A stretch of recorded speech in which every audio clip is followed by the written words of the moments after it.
Hello guys, so nakabili tayo ng sapatos. Ayun siya guys. 50 pesos lang siya.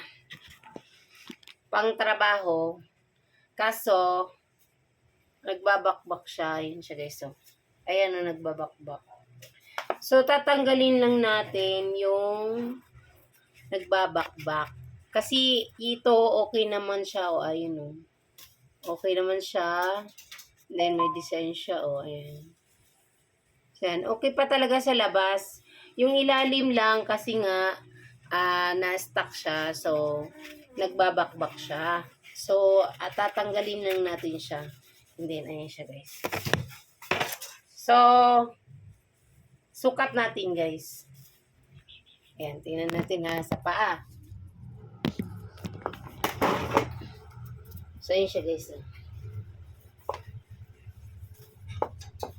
Ayan siya guys. Maganda pa siya sa paa. Diba? At ano siya, pang ano talaga, pang work, pang trabaho talaga siya. Eh siya guys, dalawa. So, ayan. Ayan. Ayan siya guys.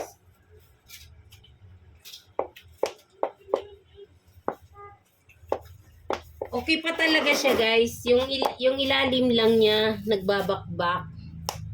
So, anuhin lang natin, tatanggalin lang natin siya para mapakinabangan pa natin. Kasi ayan o, ito lang yung problema niya kasi sa tagal na hindi nagagamit ba, na-stuck siya sa sa displayhan doon sa ukay.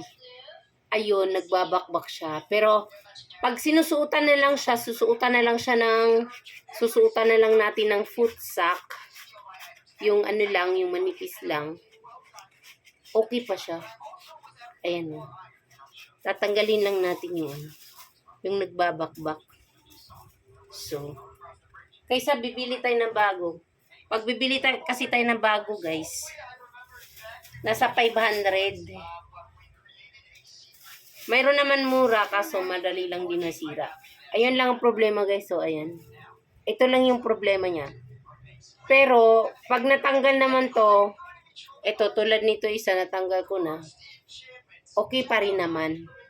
So, sa halagang 50 pesos, mayroon ka ng pang office shoes. O, diba?